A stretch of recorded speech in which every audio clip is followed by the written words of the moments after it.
Hello and welcome. The first thing that we're going to tackle in this iOS special features is learning how to create a custom keyboard. So you may have seen a couple of custom keyboards, like ones that allow you to add GIFs. I love Giphy's keyboard. I have that on my phone, but we are going to create one, and it's surprisingly not all that difficult.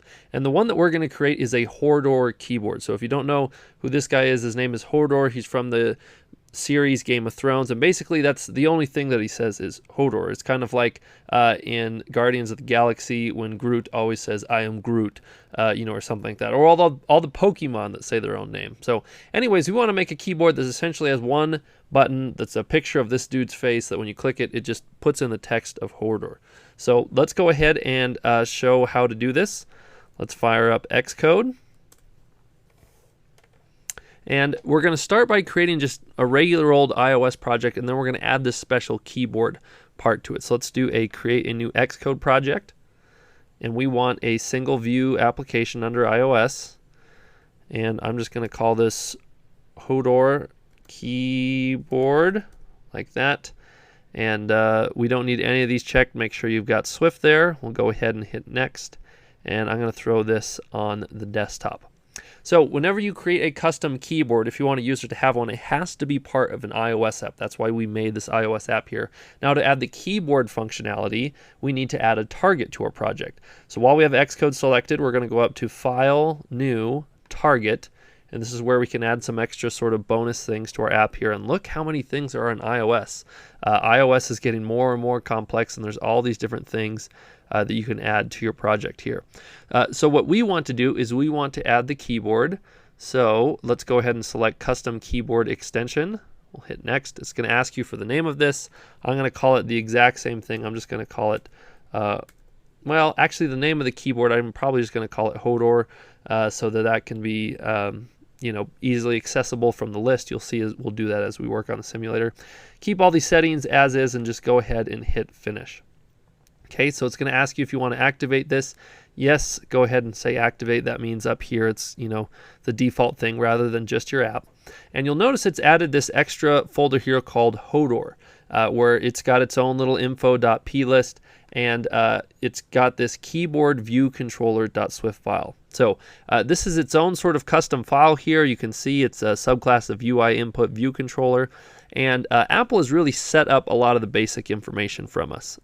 So this shouldn't look too foreign, right? Like this looks pretty similar to a view controller. We're importing UIKit. There's a view did load function. Inside of here, essentially all that's being done right now is there's a button that's created that allows you to move on to the next keyboard. If you have multiple keyboards on your phone, you'll notice how, like, if you want to go from like the text to the emoji, I have like a Japanese keyboard, there's a little button that allows you to move on to the next, and that's what's being created here. We've got the did receive memory warning, which I hate, so I'm going to go ahead and get rid of that. We have this cool text will change function to say, hey, someone's about to change some text. Is there anything that you want to do? And then there's also this text did change function to say, oh, someone did actually go ahead and type this. Is there anything that you want to do? So kind of some cool stuff that you can work with there. Okay, so now that you've got this, let's just go ahead and see what this looks like on a simulator. So I'm going to go ahead and select iPhone 7, and let's run this. It's going to ask you which app that you want to run here, and unfortunately, we don't have anything in the list. Let's see if Apple, there we go, finally pulled something up.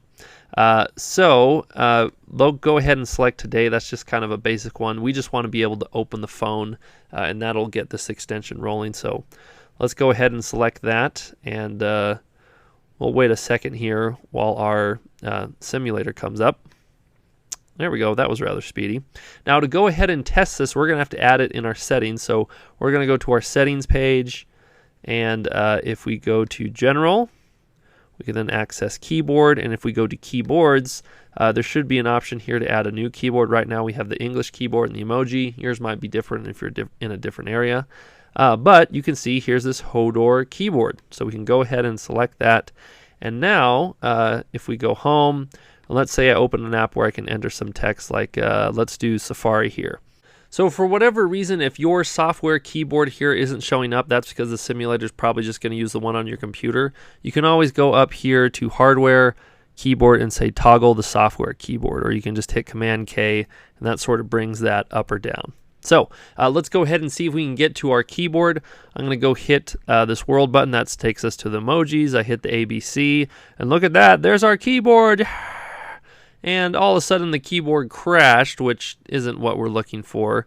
But if you go ahead and hit the play button there, it looks like it moves through it.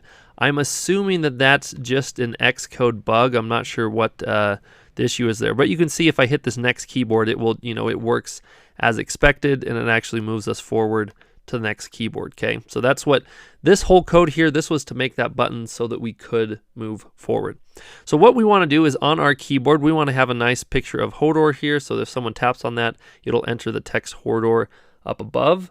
Let's go ahead and work on that. So what we need to do is create our new Horridor button. So I'm going to do this inside of the view did load.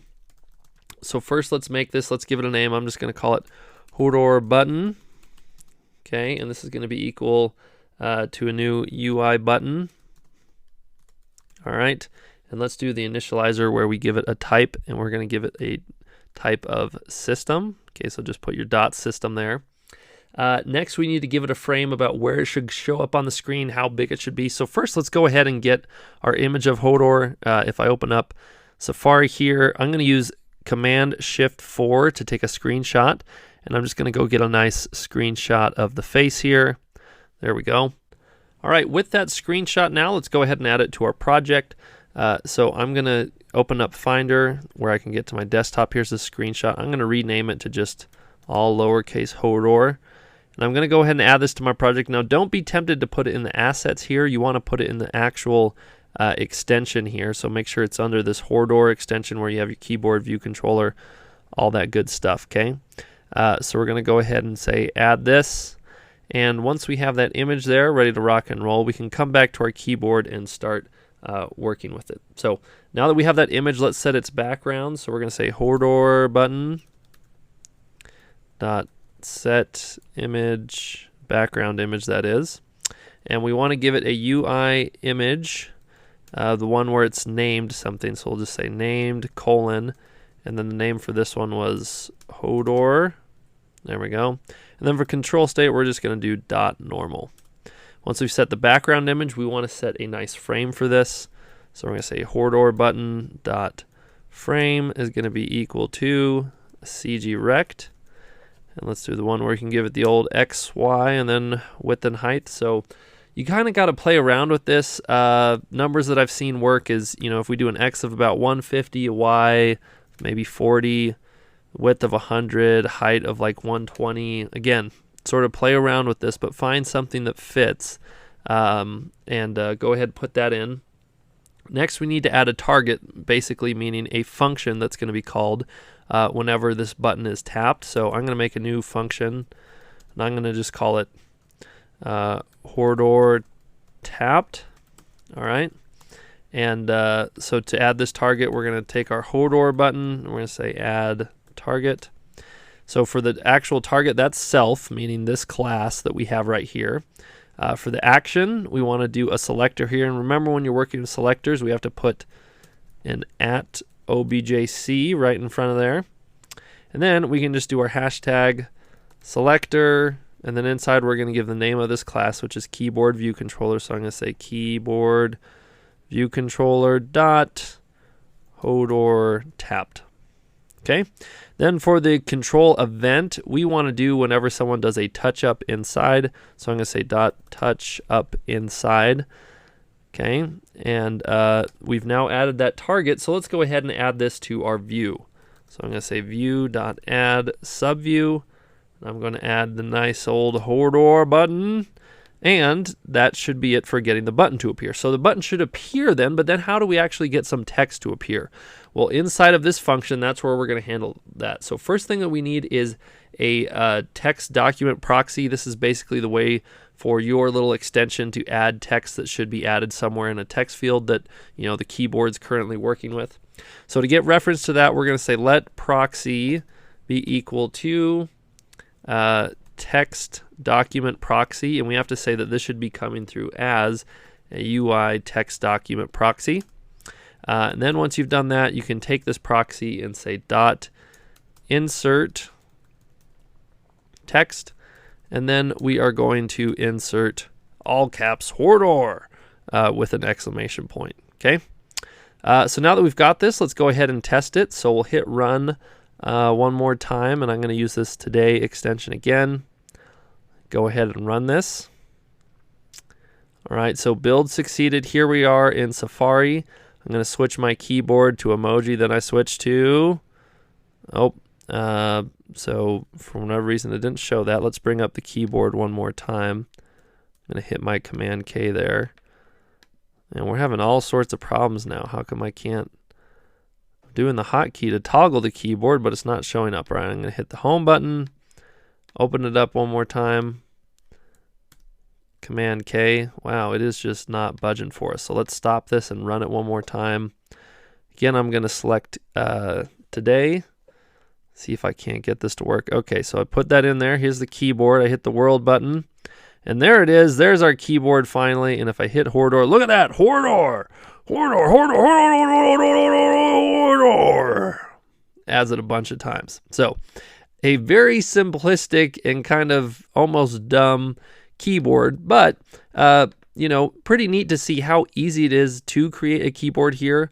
You can see there's a couple of things we're missing. We don't have like an enter key here, which you would want to do in this case to like hit go and go search for something, whatnot. A lot of different things that you can add to make a really nice keyboard. But I wanted to show you the basics to know that you could make your own and how you can do that.